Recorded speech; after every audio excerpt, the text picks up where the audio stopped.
How's the day been then? Day's been good. Started off the day by, what did I do? I got woken up by, you know, the cars that go around and they sweep and clean the side of the roads. Yeah. Well, that came around about 7:30 in the morning. Woke up, I was like, what the I thought it was in a dream. I had to look out the window. I was like, what the fuck's going on? So that happened. That woke me up, and I thought, you know what? It's too bright, too hot, and I ended up getting up. Did work, all that type of shit in the morning, go for a walk. Trained arms, which is boring as fuck, but kind of got that done. Now I'm pretty much here, edited a YouTube video, and now I'm here. Now you're here. How do you, what is your like time management around YouTube? Because you're one of the few people I think we've had on who is really on top of YouTube. How do you go about that? So I just think, well, in fact, it's actually my girlfriend. She kicks me up the arse for like videoing, because if we do something like go even for, I don't know, a walk somewhere, she's like, just bring your camera, because you never know what's going to happen. And I'm sitting there thinking, do really people want to see me go for a fucking like, really? Yeah. But people do believe it. I don't get how, but people want to see that. So he gives me the kick up the arse, like if we don't go away, like we went away to Peak District for a birthday. I thought no one's going to watch me go away to Peak District. Walk around there, Walk around there. But I recorded it, ended up getting drunk, had a good laugh, and uploaded it, and it seemed to get a really good response. So, to answer your question, my missus is probably the main reason. And if I film something, I'm just like, you know what, I'll put it out there, and surprisingly, it gets better response than the videos. I think, oh, you know what, this would be really good. This will get loads of views. It never does. I always, when I watch your content, I always feel like it's almost lifestyle, in the sense, obviously you're dedicated and hardcore as fuck when it comes to competing and bodybuilding, like a lot of us are, but you do have that personality there. Oh, Joe's gone. You do have the personality there when that really comes across, and I think that's why, you know, people do watch you, I think. So I think, you know, your missus has kind of figured it out in a way. I mean, I would like the balance of both, you know. I want to provide some value, and I also want to provide some sort of entertainment. So if you're like having a shit day, I want you to come home and put a video on, and I just want to crack a smile, crack a joke that will make you just a little bit better throughout your day. I try and find a balance, because I see a lot of people, I think, right, what's that niche market now? Like we see people online that who are, a lot of people who are on gear right now, you know, a lot of people down the assisted route. And I'm thinking, right, there's not a lot of people I see on YouTube at the moment, maybe Jeff Nippard, who's natural and actually shows you the progress over time of what it takes to be like a natural bodybuilder. Yeah. So that's the path I've really tried to go down, and hopefully one day it will grow to some sort of level where I can maybe take it full time, you know. But I won't happen anytime soon. That's interesting. So like, is Jeff, would you say, one of your big sort of inspirations for it? Like all that sort of personality, like Mountain Dog, those sort of like people, is that like where you get your base from? It's not, to be fair, I don't even watch Jeff Nippard. I don't know. I've no disrespect to Jeff, because he's great, but I think he's declined a lot in the recent years, especially physique wise. Hasn't made any improvements in the last 5 years or so. I think he looked better. He's made a lot of switches. He made some switches to his training, which in my head, obviously it's all science based. They just don't. It doesn't translate, I don't think. Same old weight all the time. It just looks the same each year. And for me, I like to see constant progress. So I actually started. Christian Guzman was the first person I watched, and he was just showcasing his life. And I was thinking, hang on, how can he do this and get paid for it and make a living out of it? So I thought, try and showcase what I do. And I was at university at the time, and I'm thinking, right, like, what is different right now? It's not a lot of people. All right, Sean Thompson back in the day when he was at university, he was the big one out there. I thought, right, I'm at the same kind of boat as him. He kind of fell off the bandwagon about 3-4 years ago, which is when I started doing YouTube. I thought, right, let's do like bodybuilding on a budget or student budget, 4 days. And that was where you capitalised, in that market. That's where I capitalised. And the struggle when I did finish uni is, all right, okay, what content do I do now? But I just kept with, right, let's keep the natural bodybuilding route. Let's try and progress that. And then obviously I thought, right, let's do a competition prep. A year after 19, actually, about 6 months after I finished uni, I decided to do a competition prep just to keep things entertaining and fun. Yeah. And now it's a case of just like, now has been the lockdown thing where I've been doing a lot of DIY stuff, trying to build like a squat rack, building plates and stuff like that, and just trying. Have you tried selling any of it? Because you should just build a bunch and try flogging it while we're still. You know, I'll be getting complaints if I sold my bloody squat rack. Nah, mate, they'd enjoy it, man. Been touched by the hands of Mr. Osborne, they'll fucking pay extra. Make sure they sign a waiver as well, just to be sure, just in case they break their necks.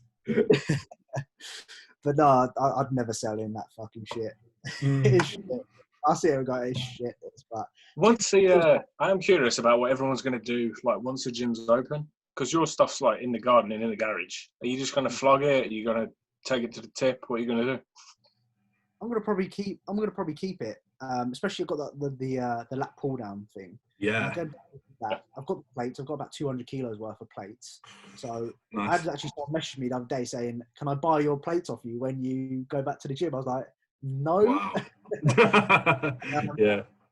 But that squat rack, I'll just fucking knock that right down. I could just kick it and it'll fall down.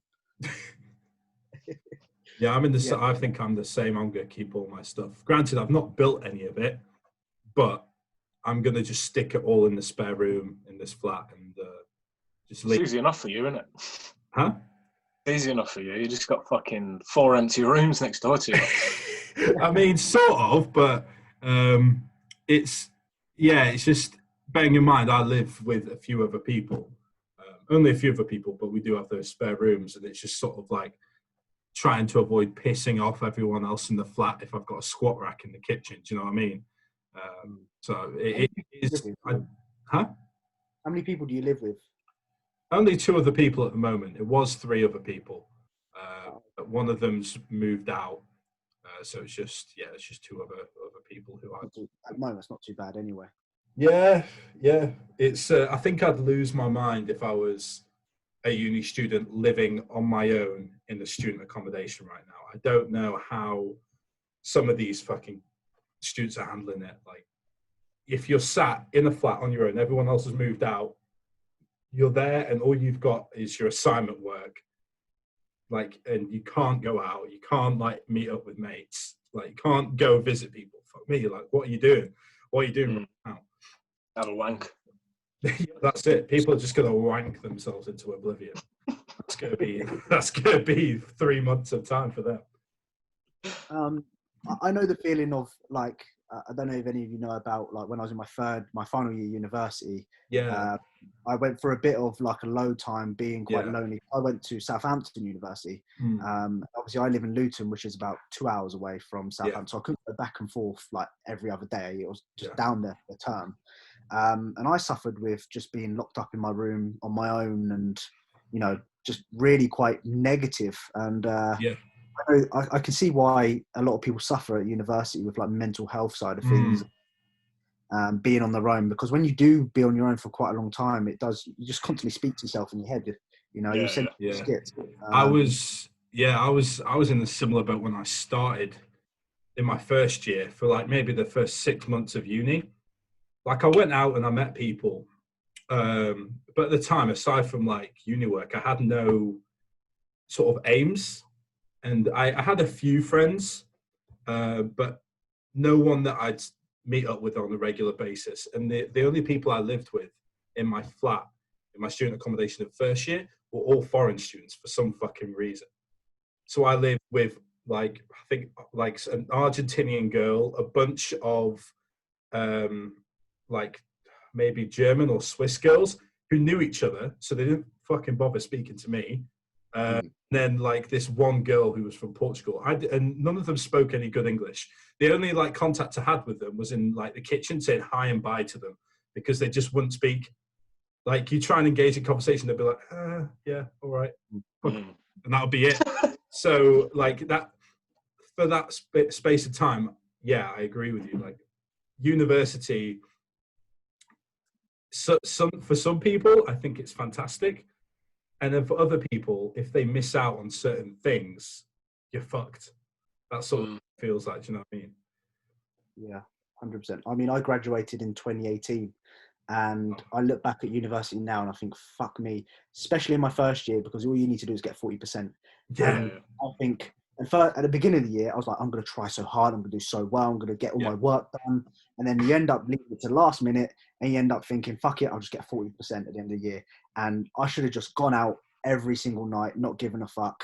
But here was me so focused on my bodybuilding side of things. Didn't want to drink because I didn't want to wake up the next day and ruin my session, that side of things. And now I was the same. I could have had more of a balance for sure, 100%. Like in my final year, I rarely ever went out, which was really annoying. Now I look back and I think, why didn't I take that opportunity? Same. Why? Like the amount of times I turned down going out because I was like, at the time I was 18. Was I 18? Oh no, I think I was 18. And in my head, I was like, I want to compete next year. Oh no, I was 19. I was definitely 19. I turned 19. Just started uni. And I decided, look, I want to compete next year. I'd just come off of the back of living in New York, while I was in New York, I dislocated my ankle at the start of my time in New York. And I was living out there with a dislocated ankle, so I couldn't fucking train like my lower body because I was fucked. I couldn't walk. I was on crutches or a wheelchair for a while. And as soon as I started uni, I was like at a point where I could start running. So I was like, look, this is the time now where I can train. So in the span of the time it took up until I think Christmas, all I did was fucking train and just fucking slam down as much food as possible. So I was like, I felt in my head like I'd lost time, if that makes sense, which I think a lot of people feel. 100%. I agree. I just fucking enjoy it. That's all I say. You're young, you don't give a fuck. Like, I'm 200 miles away from home or whatever. I don't know anyone. Fucking care, do whatever. You start a fight because if you go out, you're not going to ever meet these people again. So it's that fucking freedom, man. After living with like family for however long, it just fucking gets to you, doesn't it? Makes you to sort yourself out for sure, and especially when you go into the second, third year where you actually find a house and then you have to start paying bills, rent, Wi-Fi, that side of things, cleaning the place, because we used to have cleaners at our university. She used to come in and clean. You have to grow up a little bit, and that's going to uni that made me really grow up. But fucking enjoy it. Enjoy it. Well, you got it. I've got one more year, and in my head now, I've like this semester has just been bullshit for everyone due to stuff that's obvious to everyone. I don't want to get into, but in my head now, I'm like, I've got one more year. I want to get my dissertation done as soon as possible, so I could just go all in on the stuff I want to do and enjoy my final fucking year. Because I don't want to be that, like, I've got friends who've gone in their final year and they've just left their dissertation till like their second semester or whatever, and like they've just spent the last like 3 or 4 months of their uni experience just in their fucking room trying to catch up on work. And I don't want to be that fucking student. 100%. I mean, they used to tell me in second year, I think about your dissertation. I was thinking, oh, fuck, nah, it's not till the next year, you know? I ain't got to worry about that. And then next year comes round, you're like, shit. Fuck. Then after Christmas comes round, you think, oh, you know, I have Christmas as a break. And then you think, fuck, I've got like 4 months to do this dissertation. Yeah, absolute nightmare. So now, at what point did you sort of like have a moment where you just went, bodybuilding, this is it? Like, at what point did that happen for you?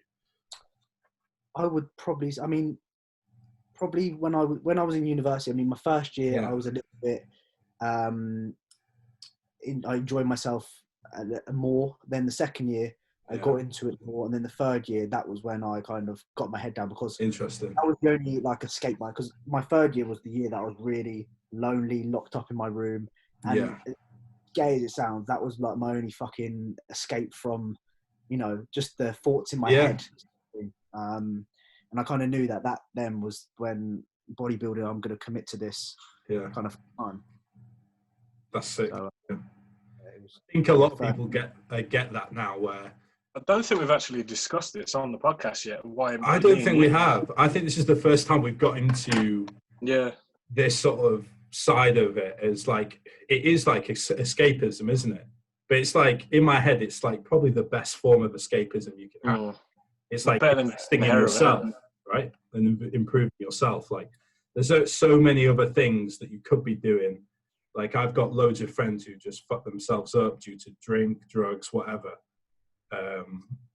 Because as a form of escapism and like just throwing away their fucking time. But like you actually went and did something fucking productive, and that's the way and worked on like, you know, your passions, I guess.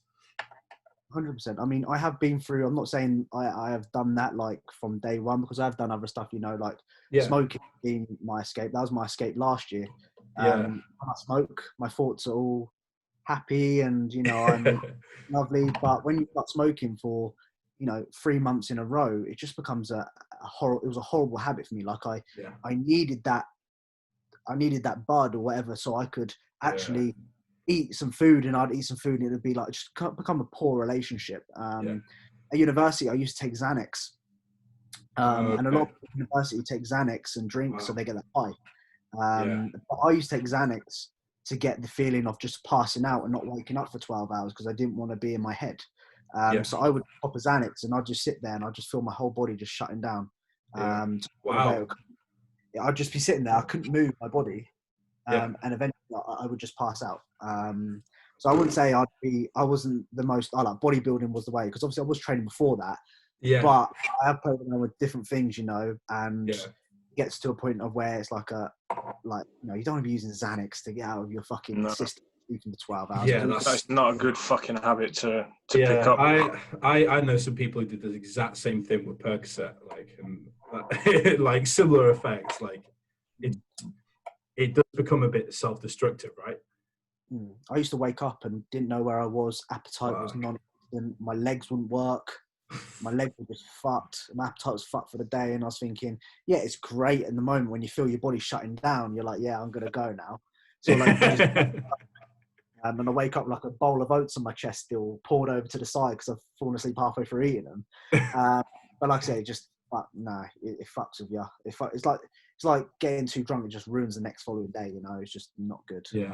Have you ever, either of you guys, ever actually seen yourselves like recorded when you're drunk or really fucked up or anything? Yes, and I hated it.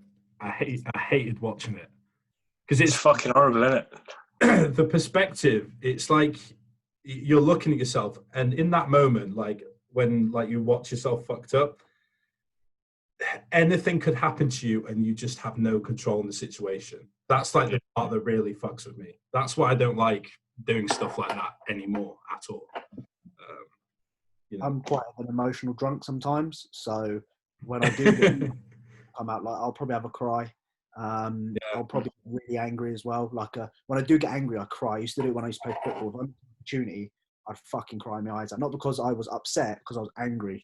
And I'm like that drunk, and I don't often like getting drunk because it'll bring out an emotional side of me where, say for example, if I keep something to myself, an argument between the missus or whatever, I'll bring up something which I've kept in for months, and I'll bring it out to her, and it'll just like wake up next day and we're not talking to each other. So I'm like, fuck.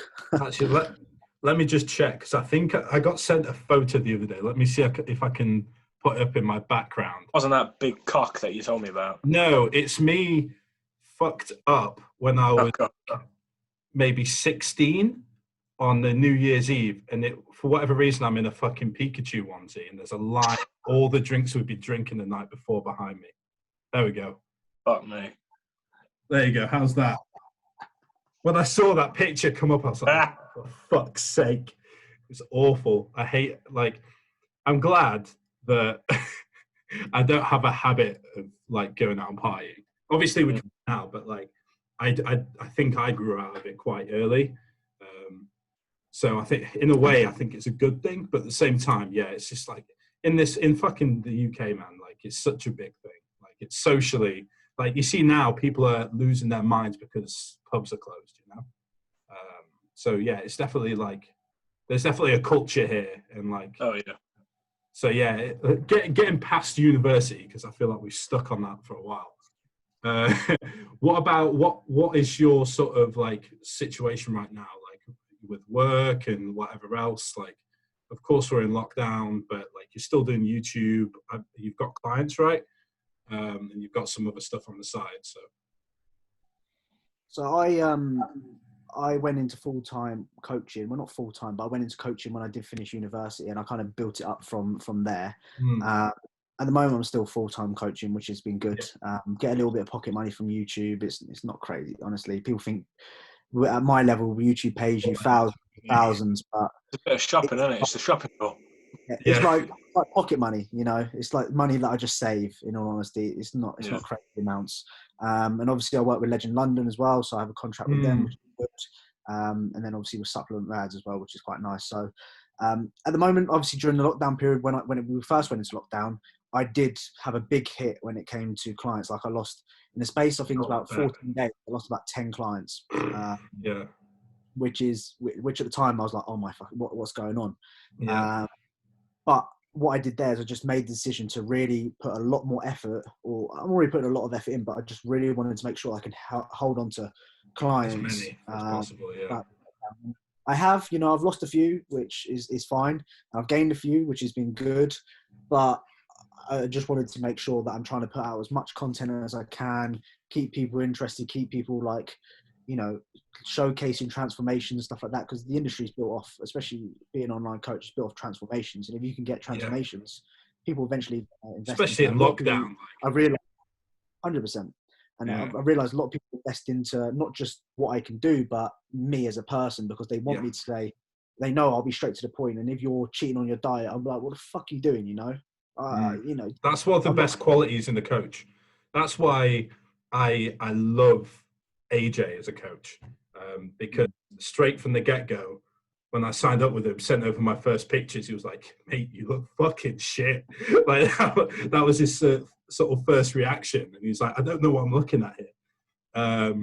So it took months and months and months before he'd give a compliment and say, look, what you've done so far is fucking great. This is a good place to be. Let's do this. So yeah, that's like, for a coach, especially for someone who is sort of a bit more in the limelight, I'd say. I think that's fair to say, like than other coaches, like to have that sort of, respect for like your clients to give them that is huge. I'm not going to lie to anyone and say, look, you're going to be a pro fucking next year, next week. I'm not going to tell people that, because you don't know who's going to turn up on stage. Who's going? I'm sure we're very much aware of. We turn up last year and we just go there. I turn up and go. Fucked up by Jack Richardson. Yeah. Fucking hell, Richardson's here. I had a picture next to him, and he posted it. I was like, "What are you doing? It's so embarrassing." Maybe like a fucking. I know which one it is. I think I know which one it is. I was like, "Fucking hell!" I got so far behind. And I was like, fuck that. I'm not doing the juniors anymore. I'll do my weight category, because I'm just getting smashed here by the juniors. We got, last week we covered it when we had AJ, Christian and Jack on, about the picture of me and like a bunch of, and pretty much every junior who was competing that day. And all of us are hitting a fucking pose, like a most muscular or something like that. Most muscular is my best fucking pose. And Jack stood there, pointed his finger at us, and he's got a fucking chest split, and he looks fucking huge. And he just makes all of us look dog shit, in my opinion. And it's like, he's not even hitting the fucking pose. It's like, oh, I may as well quit bodybuilding at that point, do you know what I mean? For fuck's sake. He is an animal. Yeah, he is an animal. Hopefully we'll have him on again soon, because we had him on, I think. Yeah, we had him on. When was that? How long ago was that? Yeah, it'll be interesting to have him on again, because I'm really interested in seeing where he goes. Obviously, with the choices he's made recently to hop on and go for pro, like I want to see where that goes. Honestly, 100%. I'll be excited. Yeah.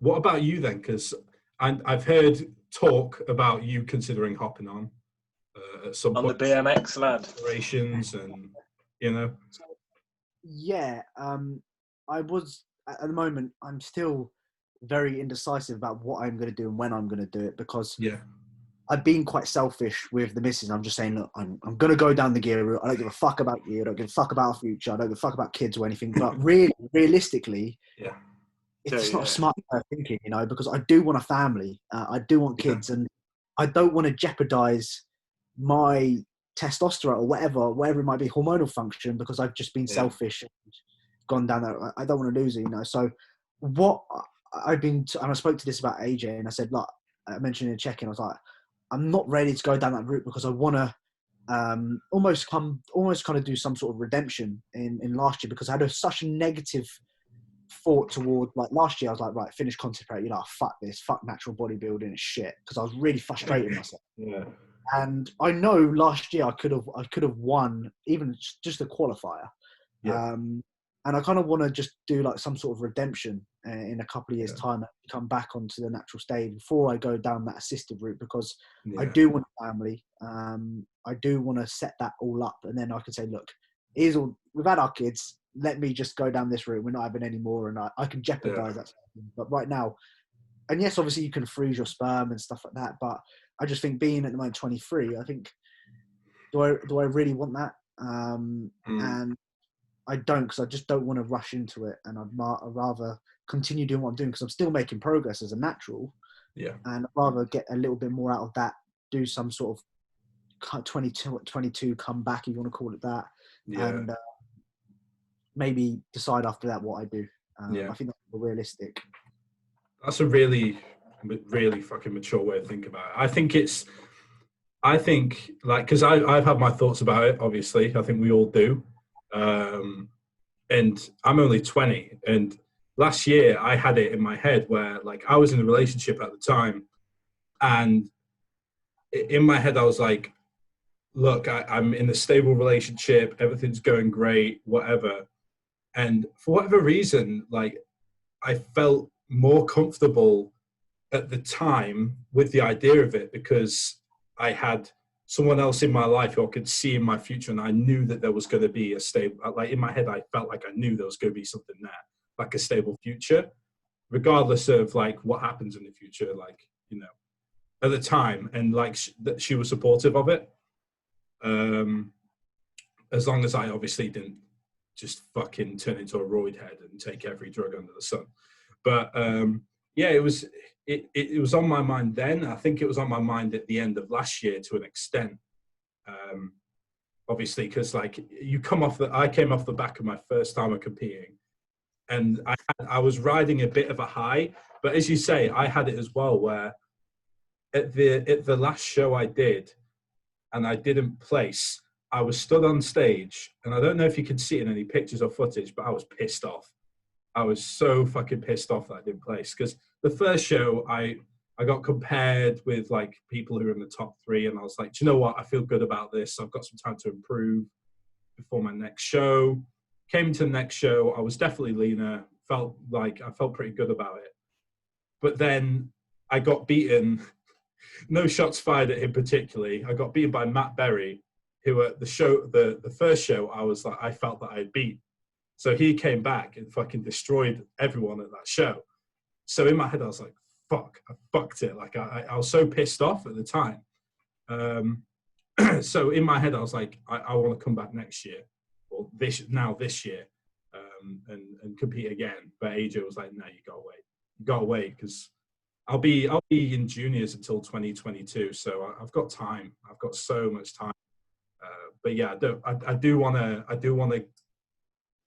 come back, and I do want to win a junior title. Like, that's just a fucking, like, something I have to do now. So yeah, I definitely relate to that.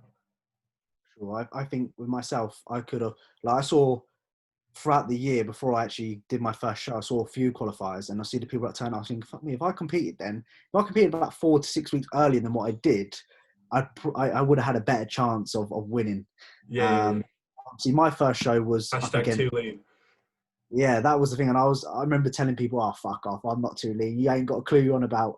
Because most people at the time didn't have a clue what I'm on about. They're telling me this shit. And they were right. I had to admit, they were right in the end, because I did just fade away towards the end, and I looked shit.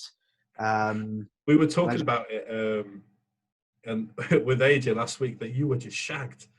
Like, you were shagged last year. Like, you could see it in your face. You were just like, you were a zombie. And everyone gets to that point, but you were at that point like a month before. Yeah, and it's fucking hard, mate. It was hard. Like, never felt. I mean, dieting isn't easy, but I never felt so much like my feet, like having 20 kilo plates dragging, carrying around every single day. That feeling I had, I was just like, I remember went mini golf with the missus once, and I was like, I cannot fucking do this. And it's just fucking mini golf. It was a shitty little thing. Yeah. And I was like, I cannot do this. I had to sit down. I was like, no, we're not doing this today. And just carrying the condition I had, like from 6 to 8 weeks out, I was like, going into the shows, I was just fucked. And it was my fault because I was doing too much. Like, I was trying to beat my time on the Stairmaster at Pure Gym. You know, I was doing the famous level 12, level 13 on the Stairmaster, which is fucking quick. Fucking hard, man. And I was doing that for 30 minutes straight, head down, burying myself. And I was like, yeah. And I should, what I should have learned is not doing more is better in that situation. Pulling back and doing less is better. But I just couldn't get over that in my mind. I couldn't stop myself from going for like 10,000 steps walks. And I remember seeing Instagram posts last year, and you were like, fucking Rocky. You were just doing more and more and more and more. I was like, how the fuck is he doing this and keeping it up? It was ridiculous. I don't know. I really don't know, man. It was like, I think that's a testament though to your work ethic. And like, it says that if there's anyone who can come and just fucking blow people out the water through just like work alone, it's going to be you, isn't it? Do you know what I mean? All I wanted to, especially with my prep last year, all I wanted to showcase is, I don't care, you know, where you are in life, how good your genetics are.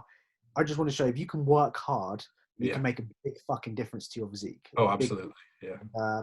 One thing, despite not getting what I wanted and winning a show and all that type of stuff, I made myself proud in terms of actually proving that I can do something and I can make a big difference. And if I can do it, then any fucker can do it at the end of the day, because I'm just an average person. A lot of people, like, I'm not bigging myself up a little bit, but a lot of people like come up, like see me in real life and they're all fucking shy and stuff, like I'm a celebrity. I go to in like, I don't know, Kai Green there, you get all nervous. I'm thinking, I'm just the same as you, mate. Just the same as you. I might have an extra couple of thousand followers. I'm just the same as everyone else. And I think I had that to some extent actually with you last year at the first show when I saw you backstage. Because you were backstage and you were sat there, you had your camera and you weren't talking to anyone. And you just sat in the zone, like you had headphones in or something. And I sat there like, I don't know if I should say hi to him or not. Like, obviously we're backstage, so everyone's trying to get in the zone. But I was like, should I say hi to him? I feel like I should say hi to him. Do you know what I mean? Like, so you definitely sort of, I don't know if it's, you have like a confidence level about you, which just says that to people. But yeah, no. I look like I'm fucking, don't approach me. I've got this look. He's just very angry all the time, especially when I was contest prep, like on show day. Got the fucking skull mask going on. Yeah, on show day. The same thing. Come on.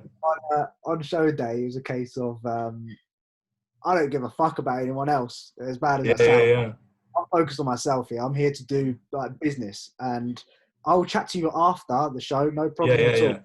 Prior to that, I've got to get my head in the game. You know, I'm not fucking about here having a chat about you know, your meals or plan and how long you've dieted for. We can talk about it after the show. Yeah. But there at the time, was headphones in, focus on what I got to do.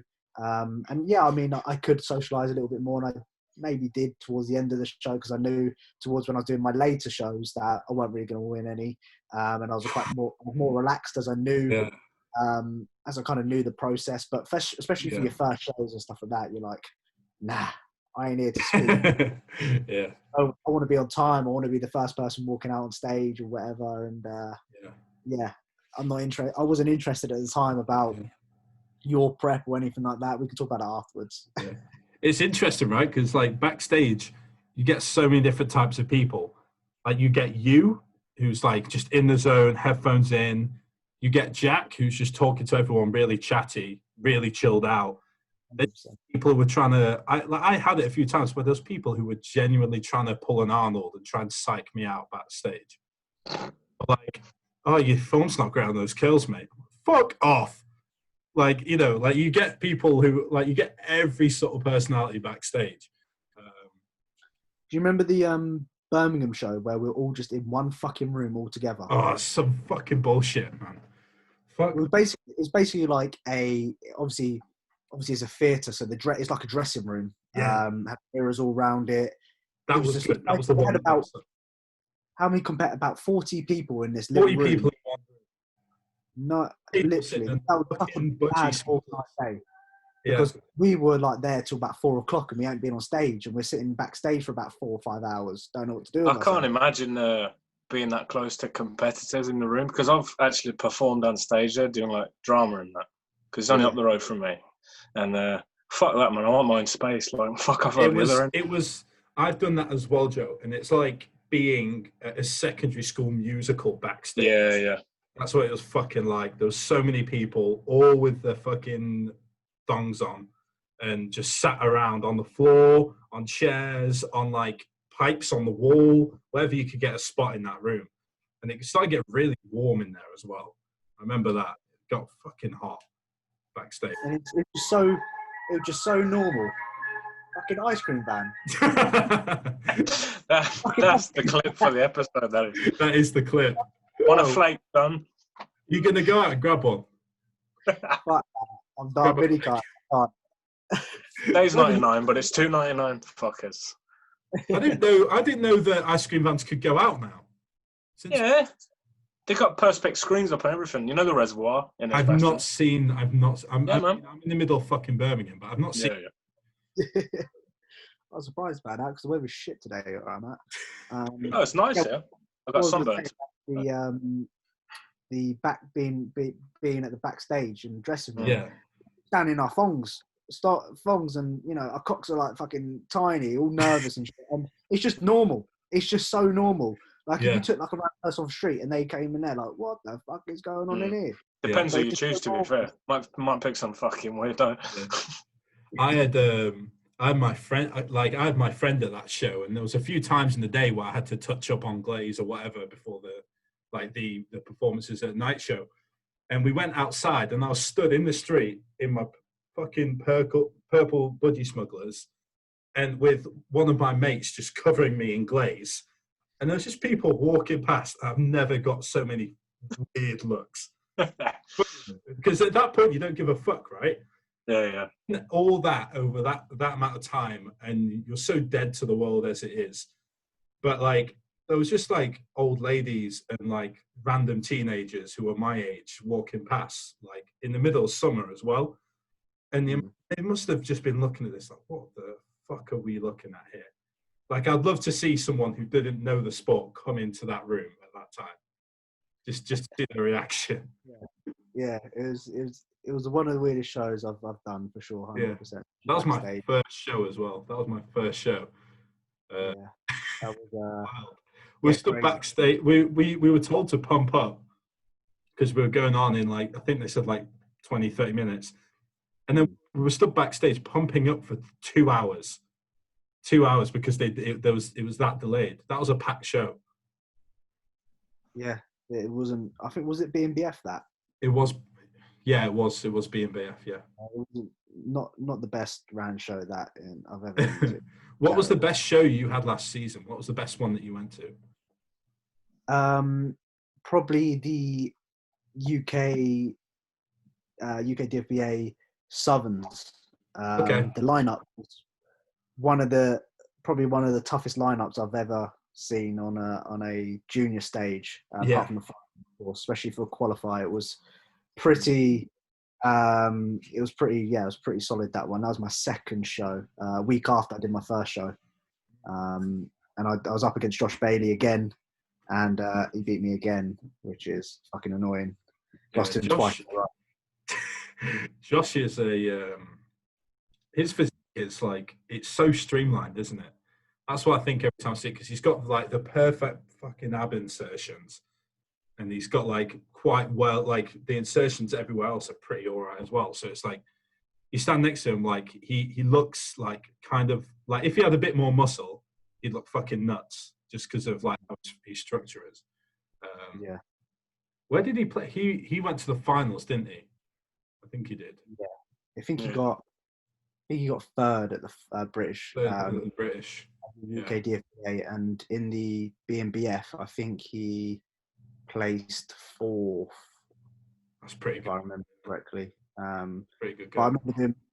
When I was in I was in centre stage on our first show. He was telling me, and we got switched around. And what fucking really pissed me off, and I'll never forget this, is he goes yes, and he does like that. Fucking pissed me off. I was like, right, I've got to try and get back in the centre here. And I did get back into the centre towards the end, but got a message through AJ, and it was like, Josh beats you in some poses, but you beat him from the rear. You might have a good chance here. And I was thinking, nah, and I just lost out just about. So yeah. And then the second show, he won that, and I finished joint third. I got a trophy for third. Joint. I think I don't know where I placed now, but I got a third place trophy, but I don't think I was third. How did that happen then? I don't know. I think they could. I don't think they could pick between third or fourth, and no, they gave us both the invite and both a third place trophy, which was fucking strange. So that is bizarre. That is so bizarre. Was it like a stacked show as well? So was it like a really, really stacked lineup, and were they, as a result, were they willing to give out a few more? Yeah, that was the UK DFBA juniors, Southern, and they gave out. I've never seen that before, so they gave out an extra trophy for third place. It was like 2 third places. So they just had another trophy for third line around. Yeah. To give out. Fucking no idea what happened there, but I thought I'll take it. Yeah. Despite I was quite negative on contest prep last year. Like, I was thinking I was fucking shit, but for my first season, You did really well. I got 3 second places and 1 third place, and I got invites to the finals. So I can't be too hard on myself, in that regard. I did fit the lightweights better than I did the juniors. I agree with you. In the lightweights, and I wish I probably did that. Juniors last year was weird because they said it was like one of the most competitive junior lineups there's ever been, but also there was so many different physiques and different levels of physique. Like in the top 3 for the BMBF show in Birmingham, the top 3 was Jack, who was, I don't know how much shorter than me, but the same weight as me, so dense as fuck. Then you had the second place guy who just had a ridiculous back.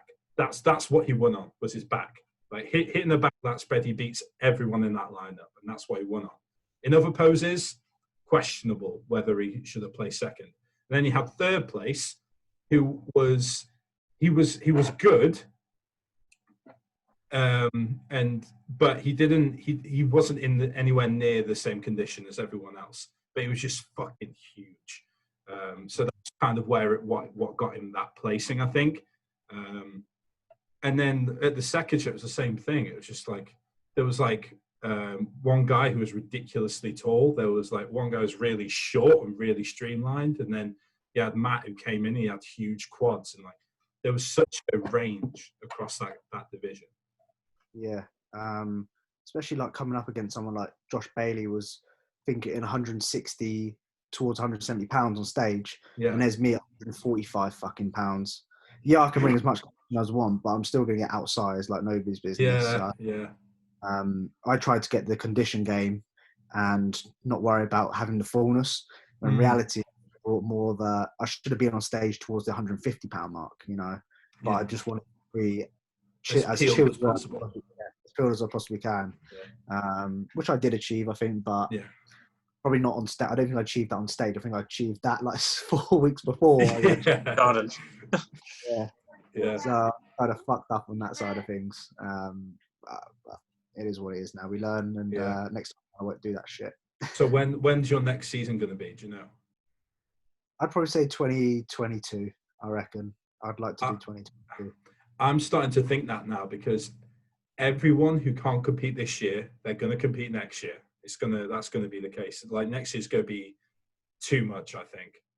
There's just gonna be too many people all doing the same thing at the same time, and like it's just I feel like it'll just be a bit messy. So I think I agree with you. I think I'll hold off and do juniors 2022. Give myself another year as well, because I know that the current junior champ for BNBF, he's competing next year. As I am now, and after the amount of time with improper training, there's just no way I'm beating him. It's just not going to happen. If I'd have been able to train right through, I might have had maybe a shot at that, but there's no way I can beat him now. It's just not going to happen. Yeah, I mean, yeah, I agree. I think next year is going to be busy. I don't know what this year is going to be like, in my honest opinion. I think it's either going to be busy or not busy at all. It's going to be one or the other, I think. Next year will be busy, and then 2022, I think, was where we kind of get back into the normal flow. Kind of, like, they're long days, man. They are long days, especially if you're doing BNBF where you fucking have a morning show and then come back in the afternoon or evening. I fucking don't like that. It's gonna be like the WNBF New York, where they're there until like 1 a.m. in the morning because they just it's just not. I just can't do that. There's no way. There's no. Even watching, I can do that. Yeah. Like, no offense to some people, but as soon as I see, like, you know, women's come up or men's physique or something like that, I'm fucking. I'm going out. You know, I don't sit around. That was me as well, to be honest. On the show day, I went on, did my routine, and as soon as those trophies were handed out, I'm gone. Like I'm out of there. Like I wanna go spend a bit of time with my family or whatever, because I don't get a chance to see them as much, obviously, with competing. I think that's going to be something though next season I want to manage better, is definitely seeing people more and being around people more, because I'm sure you experienced this. You just shut off from everyone for whatever reason, compared to the thing where they just shut down and they don't want to talk to anyone. Yeah, I struggle with that, like having a balance. Like it's all or nothing with me. And I see a lot of people like having these meals, like meal plan and prep. I'm thinking, like a meal plan and prep, that can never happen. But realistically, you probably could get away with having 1 or 2 days of just having maybe a meal plan every other, I don't know how long, as long as you're still getting in shape and that. But for me, I was like, nope, not doing that at all. I'm either committing, or if I knew I went on stage and I had like a meal plan and these other people around me didn't have that meal plan, they'd be working harder than me, you know. So I think regardless of trying to build a bit of a balance in prep, I don't think that's going to happen. If anything, I would just shorten the time that I was in prep, because I think I did 34, 35 weeks. What? How long was yours, Jermaine? Like 28, I think. Even that, like... But you did so many shows last year. So many shows. I did 4, yeah. Over how long, though? How long was that? Like 6 weeks, I think, 6 or 7 weeks.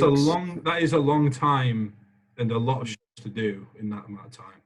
I started my prep in January the 20th, and I didn't finish till September the 5th or something like that. Yeah, I started in May, maybe the start of May, end of March. Yeah. When I started. Basically, when I probably should have started. Instead of doing that longer prep, which I did, because towards the end, it was just like, I wanted this to be over and done with now. Yeah. I just wanted to get back healthier instead of fucking poncing about being lean. Honestly. Really. To be fair, I would probably say, as bad as this is, I'd probably say I'm fully recovered from that. Probably in the last kind of 6 weeks, I would say. I fully feel good. And believe it or not, this is the weirdest thing I'm going to say right now. How I know I fully recovered is when I start wanking more. Simple as that. I swear that. That is so true, yeah. Or when I start actually sitting there and it's like 2 o'clock in the afternoon and I'm fiddling myself, I know something better. Because previously I wouldn't even do that, you know. I would never do that. Yeah. So I've noticed those things starting to come up. I've only noticed that about past 6 weeks. Yeah. I think for me, it was probably February, March time. That's where I started to feel normal. That it started to really click for me. And training, I didn't feel as shacked. Like I'd have it in January up until January where I'd train and then I'd go home, I'd eat, and then before I even managed to shower, I'd be on my phone, sat down, and then I'd just fucking fall asleep in my chair at home. And that sort of started, I think I just built up over the course of almost a year, so much stress and so much fatigue from prep. Because I just started, my body just started crashing really badly. Because I didn't take really any, I was fucking dumb. I didn't take any time off after show day. Really? He was in there the next day. I remember we did push. I was all right. We won't do legs. We'll do push instead. Yeah. That was it for me. It was like you had to people like I think it was Sam Bennett was persuading me. Yeah, it was. Look, man, don't go in there and try and push numbers day one. It just doesn't happen. Take a few weeks, relax. And I was like, yeah, but I still want to train. So I went in there straight away and was trying to like improve my incline press. Yeah, it took me forever, man. It took me a while. You made me laugh when you said, it's all right, I should be able to match numbers. I've had a Krispy Kreme today. Yeah. That was exactly the mindset I had. I was like, mate, I've just had my previous daily cows for breakfast. This is going to be easy, but obviously that's not how it works.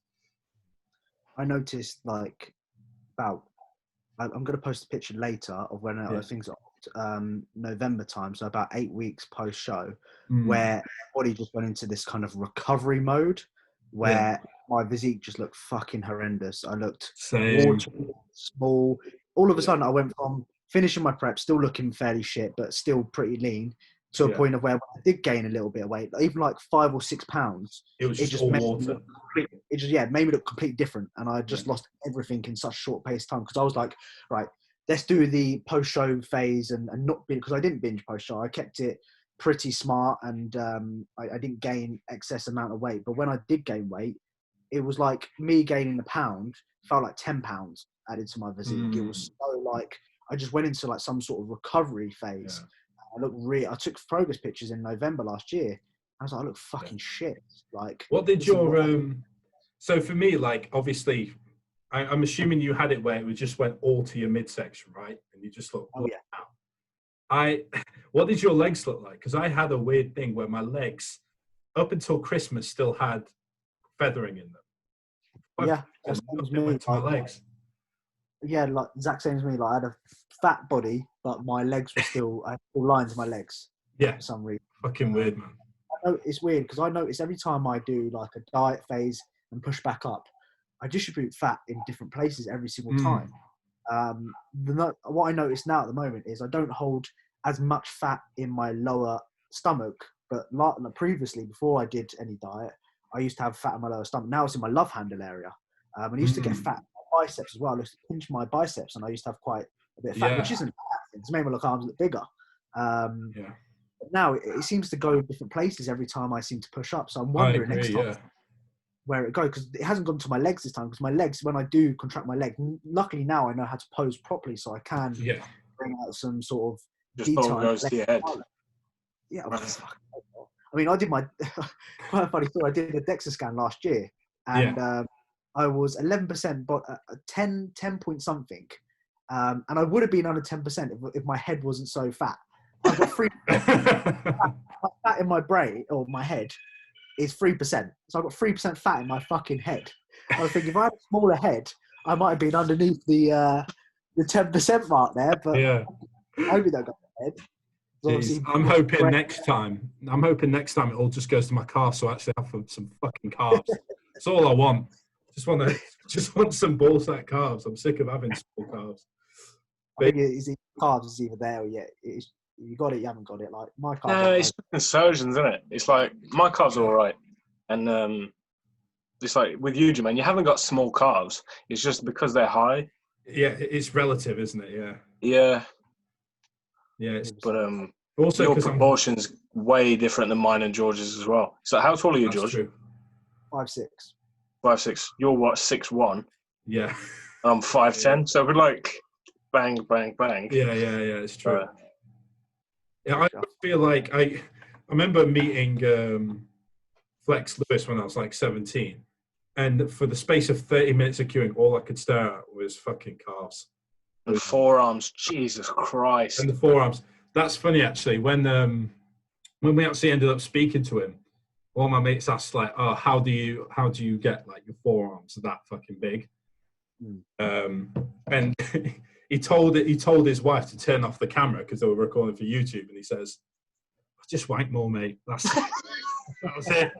So there you go. That's from a Mr. Olympia champion. Wank more. Yeah.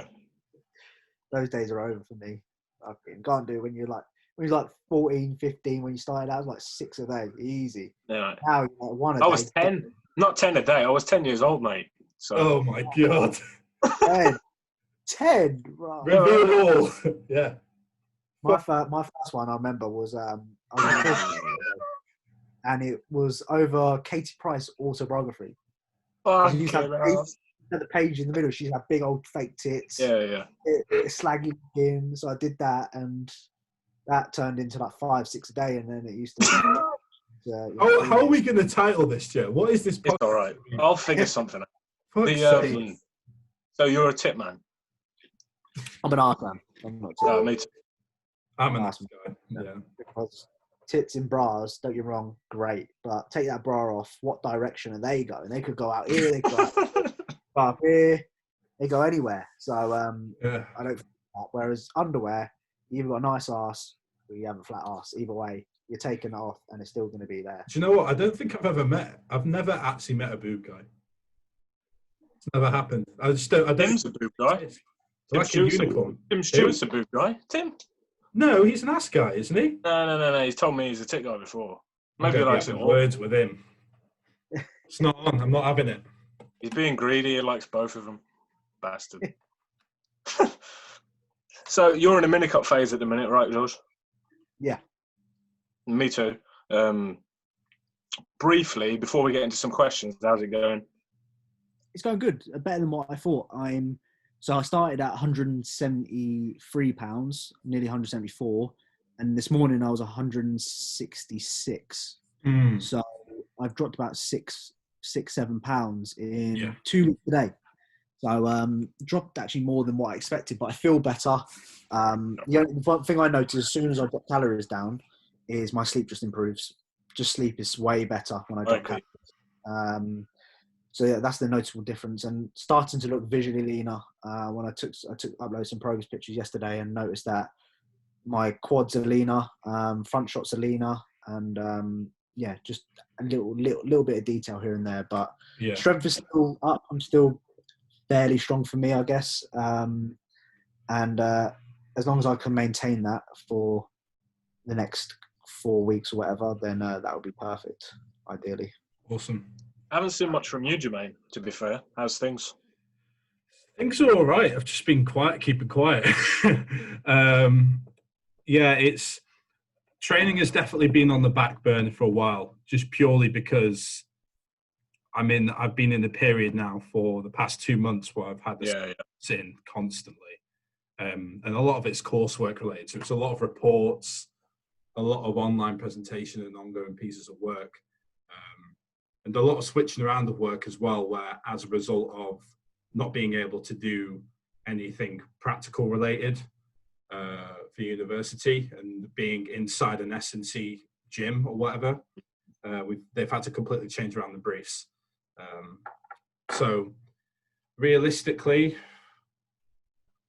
I'll have my last bit of work in a week's time. And then from there, I can actually sort of start to really dig my feet in and commit back to the goal. And like this has sort of been, this podcast has sort of been my one sort of time to sit down and just focus on that, like what I actually love doing. So this is my last sort of place where I can actually talk about bodybuilding, enjoy bodybuilding at the moment until I get that work done. Along with actually being at work, because I'm still in a position where I have a job and have been since lockdown started. So, but expect something soon. I think when you get in your gaining phase, off season, whatever, it's nothing to fucking post. You know, you don't want to post a fucking selfie yourself. You know, you don't look like a mess. And because let's be honest, you get more engagement on a contest prep or dieting phase than you do in. And there's only a certain amount of fucking fat pictures you can upload. Because that's reality. Reality is you just do it well every time. So it does worry. It gives me a bit of existential dread when it comes to Instagram, because my most liked picture or most liked post out of all the posts I've made on Instagram, some educational, some like I consider to be really important. The one with the most like likes, comments, whatever, is the fucking joke one I posted where I'm photoshopped. And it's just like in my head, I'm like, why am I, why is this like, you know, my most liked post? It is just because, in a sense, I guess sex sells, and if you look good, that's where engagement's going to come from. Because people have like a 2-second attention span with Instagram. Yeah, 100%. And that's the annoying part of social media and things like that. Like, as soon as you have like a goal or story that people can follow, they will engage, and then as soon as that story ends, they're like, "Fuck that! I ain't watching anymore." This on to the next bit. So some people stick around, which is nice. Some people unfollow, whatever. But it's part of it, unfortunately, which is really. This is also like one of the big things why I like doing this, is just because over time, especially at the minute with lockdown and everything, so many people have been sort of like tuning in, like engaging with it, and actually sort of following up on stuff and like committed, almost becoming committed to like what we're doing and the content that's being put out. Like I had like last week when I spoke about that picture that with Jack Richardson, obviously it's not like informative really, but I had like a couple of people like message me saying like, oh, they found the picture and I'm right, and stuff like that. So people are like committed enough now to what's going on to actually sort of go out there and sort of do their own sort of digging based on what we talked about here, which I think is cool. 100%. Everyone finds the easy fucking option. Yeah. Like, just look, you know, it's there, look. Stop being lazy. All the time. Lazy. So I got like a frequent asked question thing on my fucking highlights. So people can tap through that instead of asking me, where'd you get your blockers from? Where'd you get your Vibrams from? Where'd you get this from? How'd you lose weight? Yeah, fuck. Great, mate. Anyway, right. Do you want to get into some questions? Yeah, let's get to some questions. Right. So the first one from ft49z, whatever the fuck that means. We've got, what are your key lift goals for when the gyms reopen? I'd like to bench 120, 10 kilos off that now. I would like to stiff leg 180. I'm about 20 kilos off that now. And squat wise, I'm not a big barbell squat. I fucking hate it. But if your squat variation, then let's go for that one. What one was it again? So it's he wants to know squat, bench, dead. So just say your squat variation numbers, or let's say Smith squat 4 plates. Okay. Same. That is the most elusive lift for me as well. I put that in January, and fuck me. The first time I did it, I got I think 5 reps, and after that I got 3 the following 2 weeks. And at that point I was like, oh well, this is fucked. I'm not doing it anymore. Like, it is difficult. People can shit on anything Smith related, especially Smith squat, but that is hard. But you don't realize how difficult that can be. 100%. You got to have a good Smith. You got to have a good Smith machine though. 100%. Oh yeah. I use the Atlantis one, which is probably the smoothest out of every single one I've used. Luckily, Is that the one with the thick bar as well? Yeah. If I had to use one like that weighs like 15 kilos, like some of them, fuck that. I don't want to use that shit. Yeah, especially the ones that like need some WD-40 and stick like through or the absolute worst. Oh shit! What, have you lost it? Yeah, it's been 24 hours. Right, I screenshotted mine. Right, here we go. Wait, let me see if I can. Actually, what I found is you can go on your, was it? Yeah, on your activity bit. Yeah. Oh, yeah. Days after 24 hours, for at least for a bit. Right, so here's a quick one. Who was the first bodybuilder you saw and thought, fucking hell? In person or online? Didn't say, so both. In person, believe it or not, it was Brock Lesnar was the first person. I don't count him as a bodybuilder, Nice. but no, actually, it's Batista, because he used to go on the top of the pin. He used to do the most muscular, and I was like, what? Yeah. I'm a wrestling fan, man. I know what you're talking about. Yeah, 2006 Batista, fucking hell. Yeah, Evolution, stuff like that. Fuck me. Yeah, man. Yeah, he was the first person I saw. Bodybuilder-wise, in person, it was probably actually Flex Lewis when I met him in Emporium, when he used to go with Dallas McCarver. Oh my God, yeah, Dallas. I met them two, and they were big fuckers. Like, Dallas was like unhealthy, really, really unhealthy looking when I saw him. I was like, oh my God, you look ill, mate. Like Frankenstein, isn't it? Yeah, like skin was really bad. Just looked really pale. Just breathing heavily, like he's breathing out. Like when he was doing a set, his like heart looked like pumping out his chest. Signs were there. Yeah, 100%. Because I remember seeing him, I was like, wow, you look awful. Yeah, I remember seeing him at Body Power Queuing and seeing him then. I remember stood in line waiting for him, and like testament to that guy's work ethic, because we were standing in line. Callum Von Moger's line was next to him. People had been queuing there for 3 hours, and he'd apparently gone out, got fucked up the night before, and hadn't turned up. And then Dallas was there, and he was answering phone calls and emails at the stand at the same time as he was meeting fans. So yeah, that guy was a fucking hard worker. But yeah, I remember like being in queue and just watching him breathe, man. Just watching that guy breathing, I was like, oh, fuck me. I'm in that smack as well. And I was like, it was stressing me out watching him, because I was like, he could drop at some point. What's your boys' opinions on body power? I've only been to the event once, so I don't really got like that big of a perspective on it as an event. But on a whole, like body power included within the industry now, I went in 2018. I didn't bother going last year because I thought the lineup looked a bit shit. And the whole reason I went in 2018 was because Hollingshead was still with the A-list. Mutant were there. Animal were there. And they hadn't been in a couple of years. Who else was there? Lee Priest was there. Samir Bannout was there.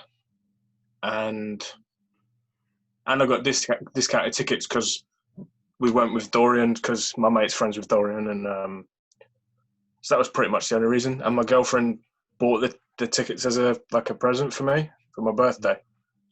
I enjoyed it, but I was looking forward to the Fit Expo this year because the lineup looked more bodybuilding related. It's like I don't want to wait in line to fucking have a Monster Energy thrown at me for free or whatever, or try this fucking supplement thing. I want to go and talk to people. That's one reason why I started the podcast, was to talk to people and get back to grassroots bodybuilding. Yeah. And just get rid of all the bullshit and the fancy fucking editing and all this. This is fantastic. No, we all go through shit. Let's talk about it.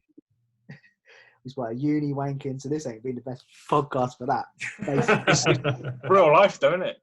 Yeah, it is what it is. God, body power.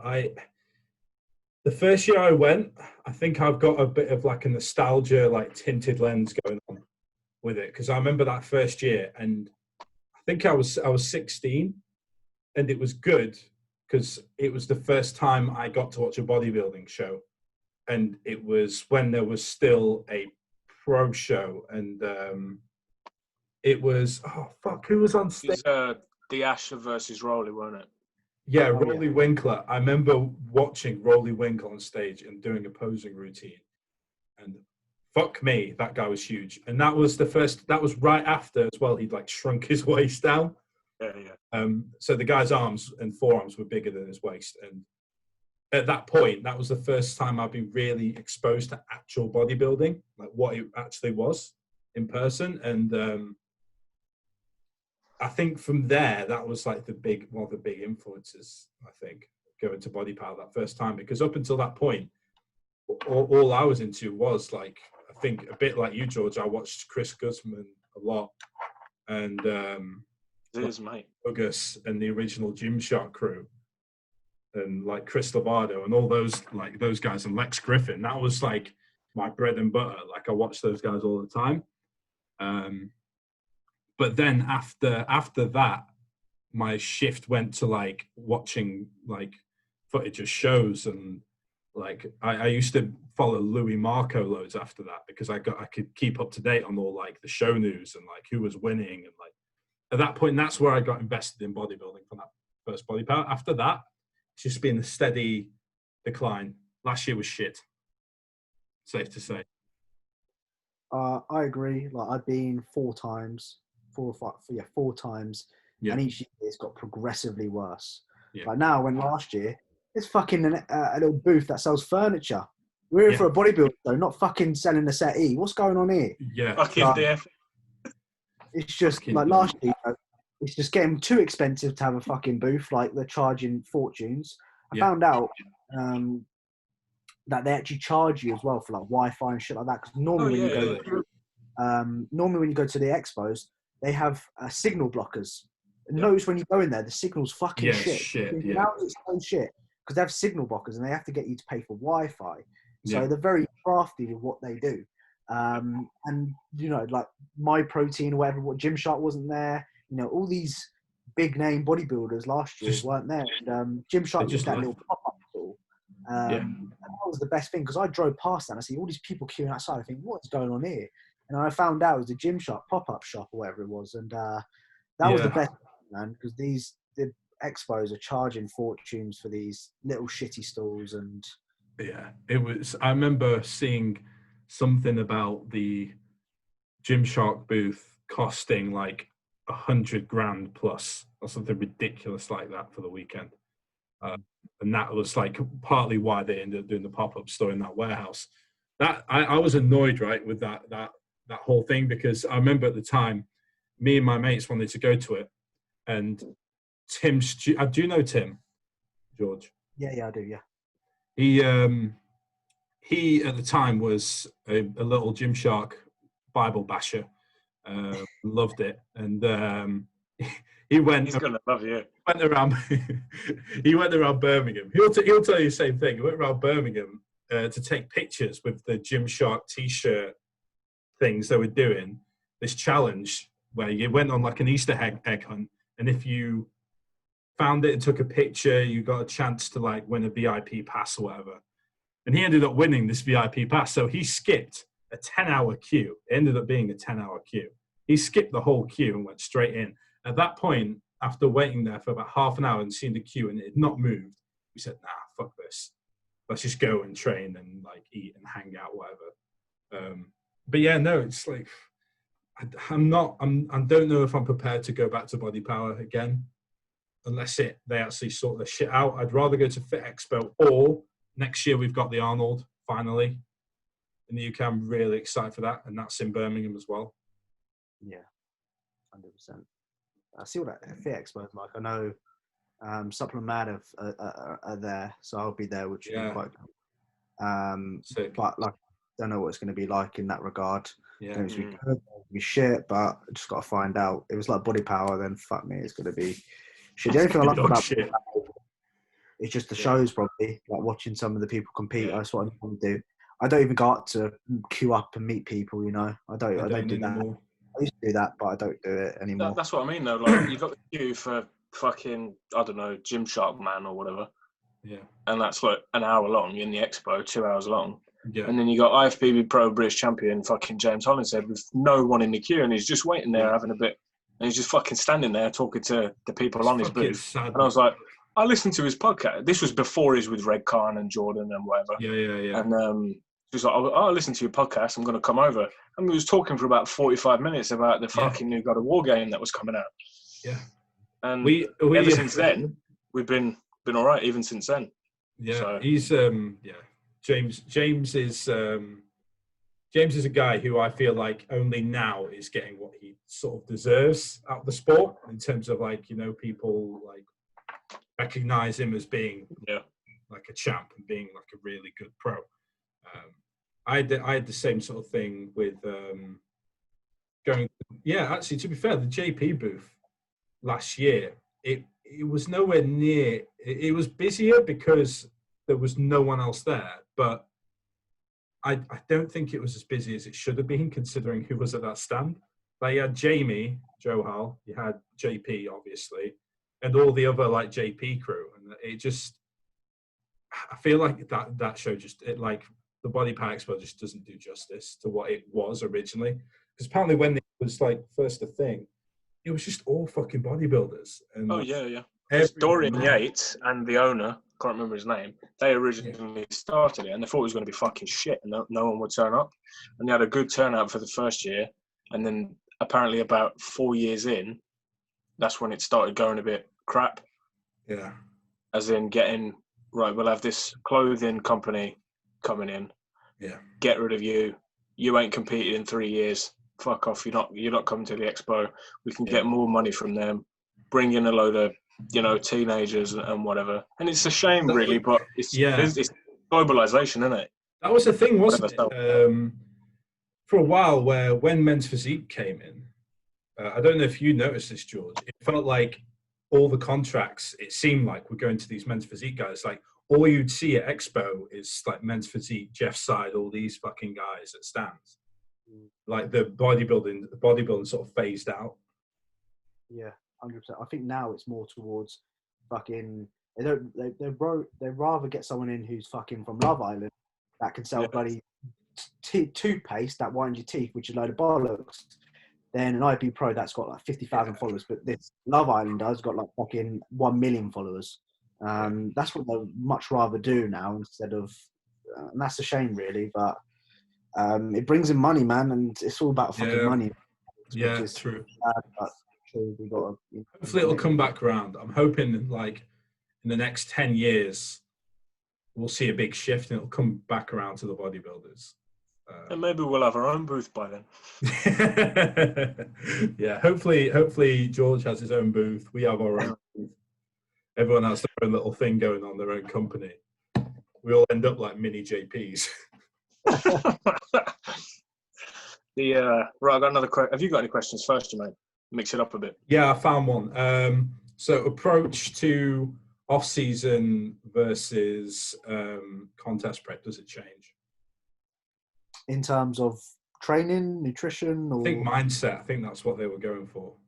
Oh, so mindset, I think it has to remain the same regardless of, like I see a lot of people automatically when they go into a deficit, and I wrote about this earlier, they think, oh my God, I'm going to lose weight. I'm automatically going to lose strength.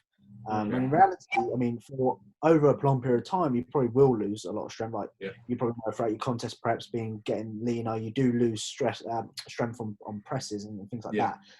But it's more of a mental side of things. Like I always say, approach your sessions when you're dieting just like you would when you're in your gaining phase. You know, looking to beat logbook numbers regardless of what you are doing.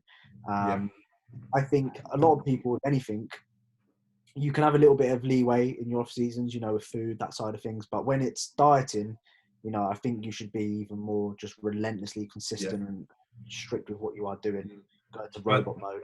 By the same token, I think that you see some people, not that many now, I don't think, or not as many as it used to be, completely fall off the horse in the off season post show. And that's where you get people who end up with like just like binging their way into oblivion. They stop training as much or whatever, and sort of switch off from it. And that is, in my opinion, also as risky. So I think you should always remember that sort of feeling post-show, as bad as it sounds, where you got beaten, let's say, and you want to like improve as a result.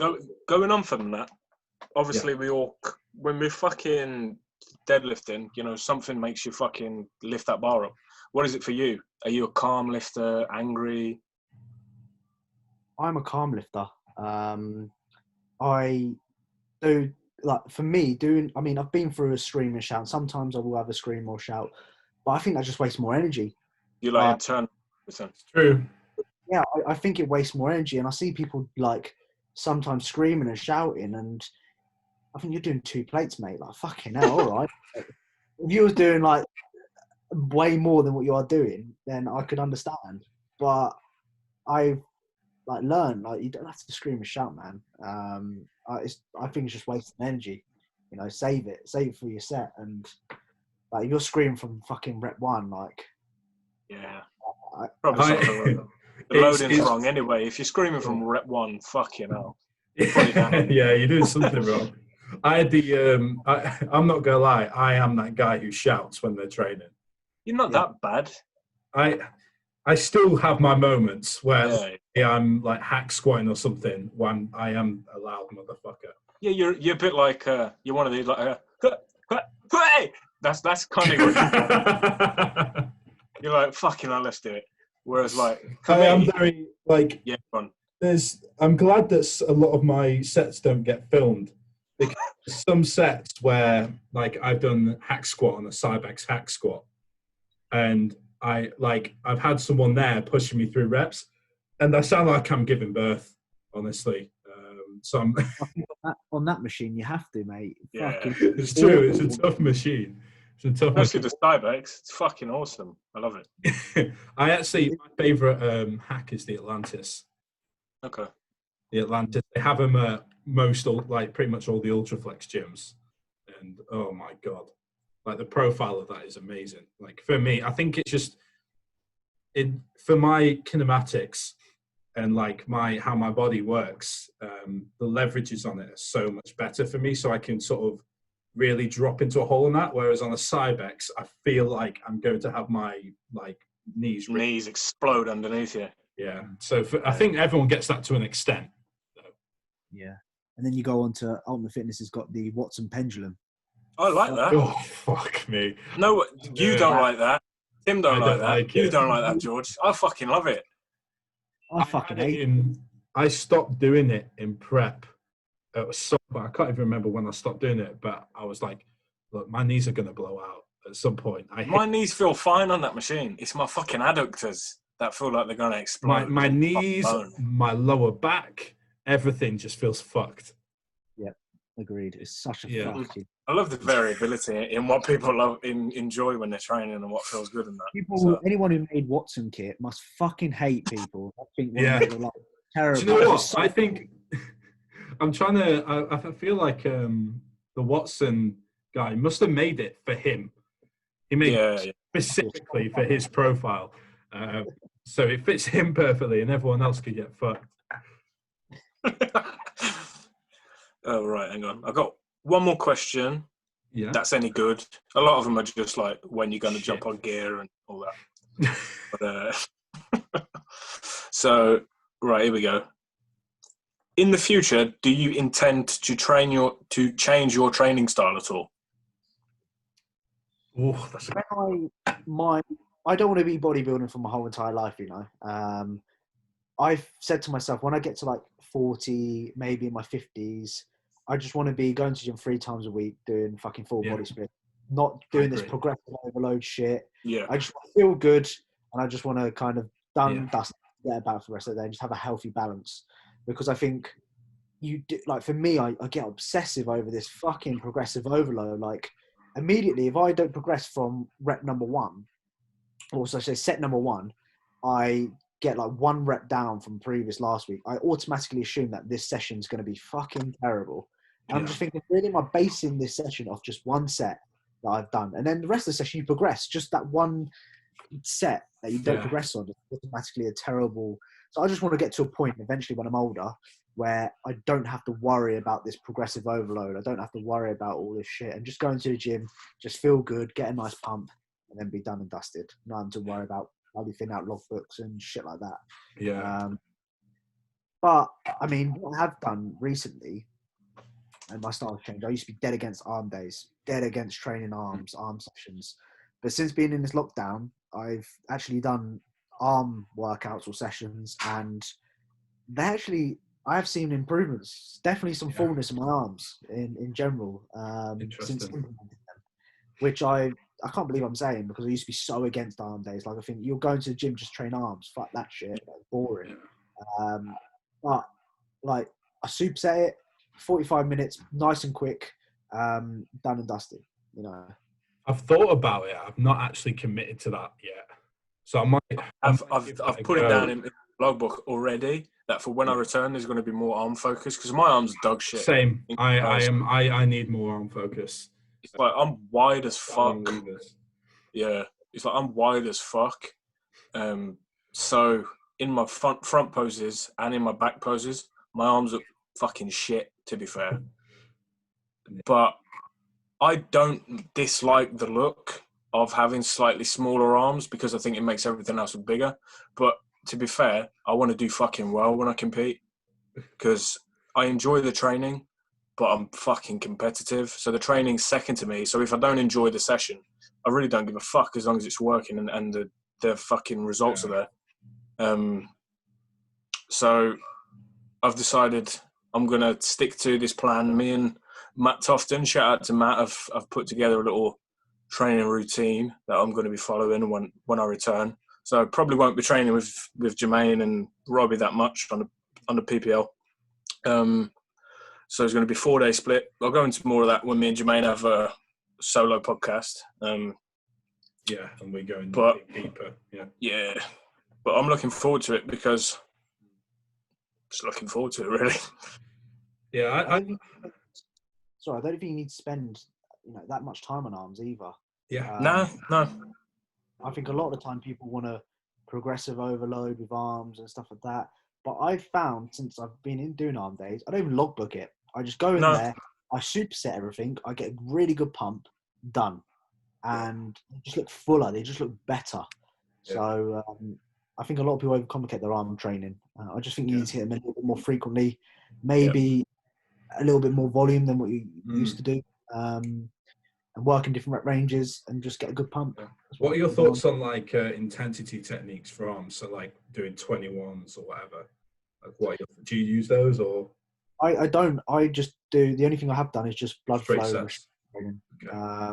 I've done that here and there, which has been quite good. But I would just do supersets. That really works for me. A lot of my tricep work will be with cables, which are really well with cables. And bicep work I'll do. Well, when I was in the gym, I used to do like D-handle curls, things like that. Yeah. Like that really well. But right now, I've been really connecting with just dumbbells, just a load of dumbbells. I've not got any choice at the moment. So yeah. No. I just know extra little bit of fullness from doing that, which is good. Yeah, cool. For me, to go back to that question, I think I've always been in a position where I want to try going balls to the walls as much as possible. So like when I first started training, I was going off of pumping iron like a lot of people do.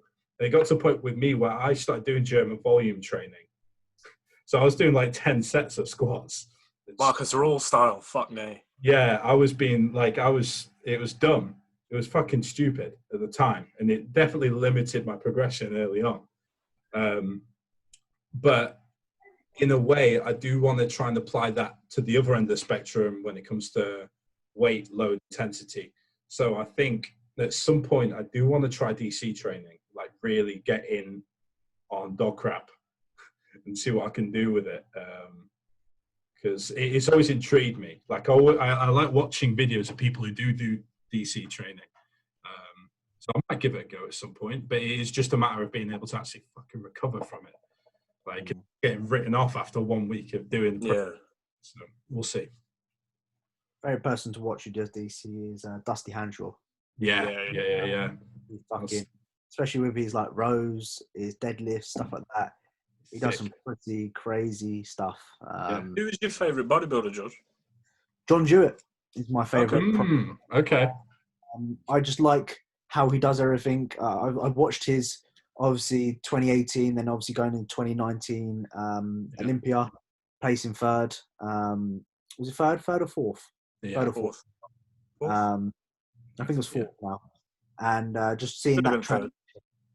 And he's the only person, IB Pro, that goes into as much detail as he does with like his posts and stuff like that, breaking down his split, breaking down what he's doing.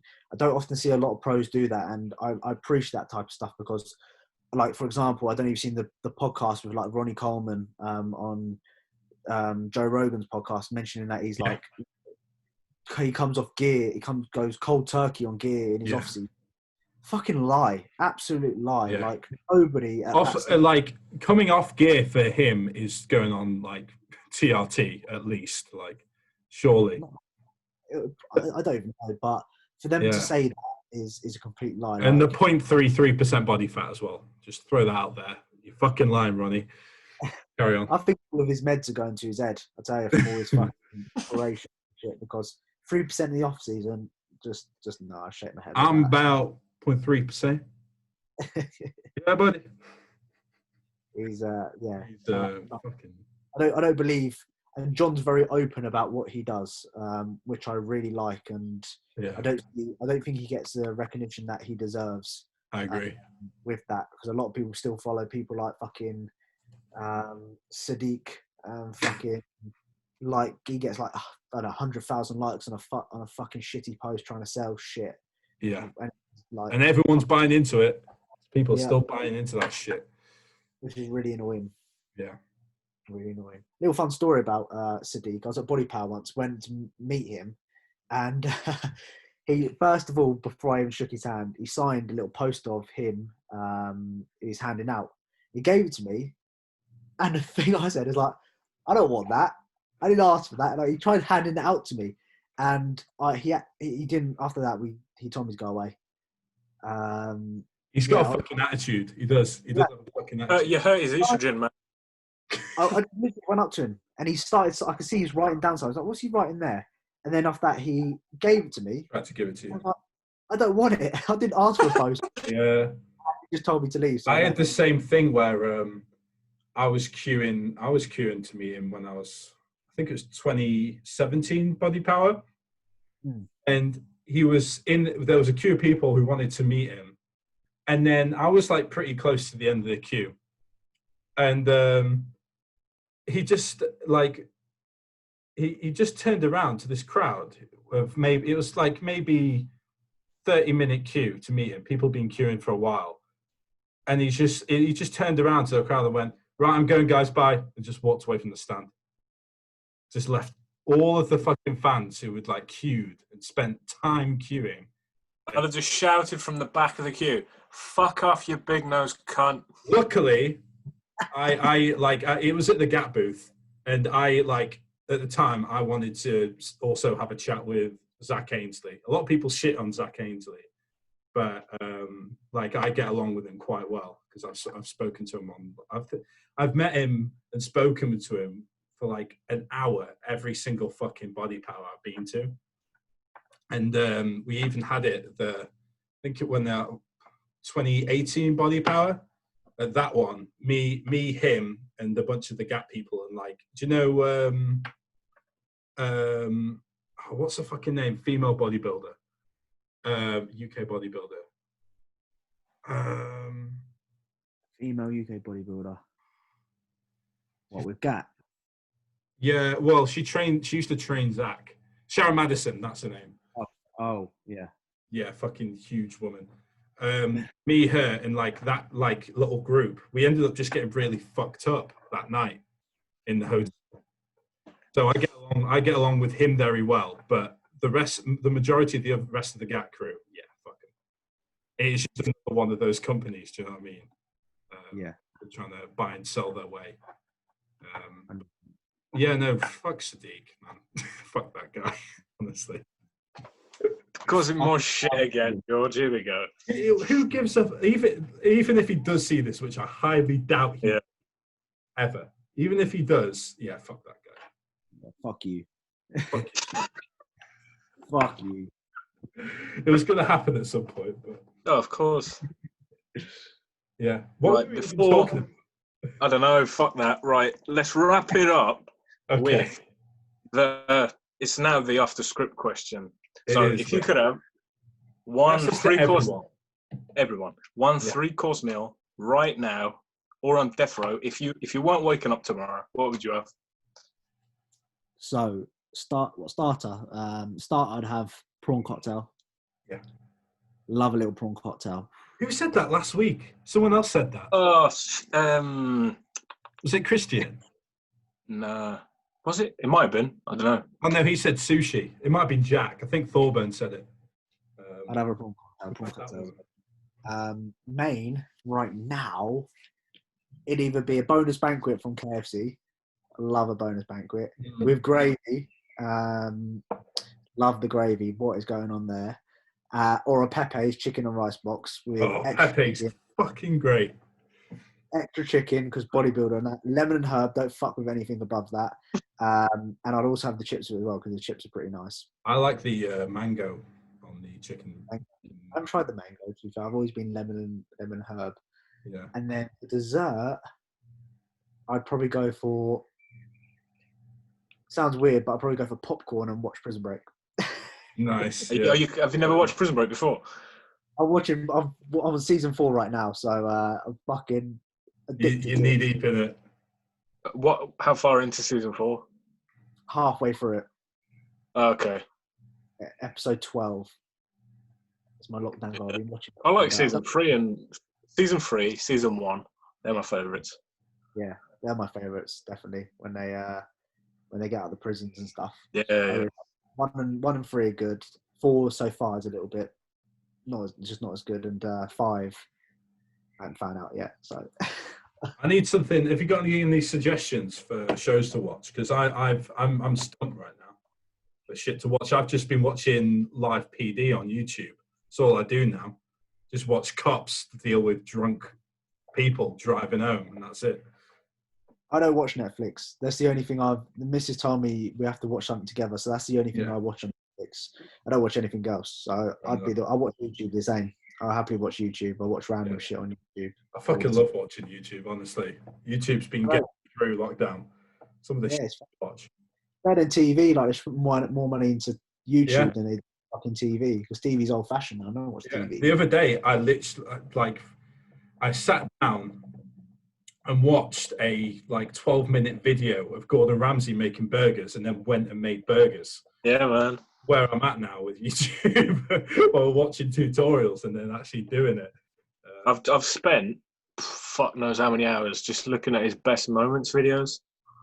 What, him just ripping into? Oh man, you out. Yeah, love it. Brilliant. Fucking brilliant. What I've been watching, my weirdness is aeroplane landings. Like if it's wind and that, they'll land and do dodge landings and shit. And airplanes taking off. Like there's a geezer called, I can't remember what he's called. I don't know what. He'll go to Heathrow and he'll just record planes landing and taking off. And believe it or not, it's just a little. It's sad as far. I was sitting there watching planes land and shit. But it's quite entertaining at the same time. It's quite soothing for me. Everyone has their vice, mate. Mine's watching drunk people get busted for having 5 pounds of cocaine in the tyre or something in the car. Here's what it is.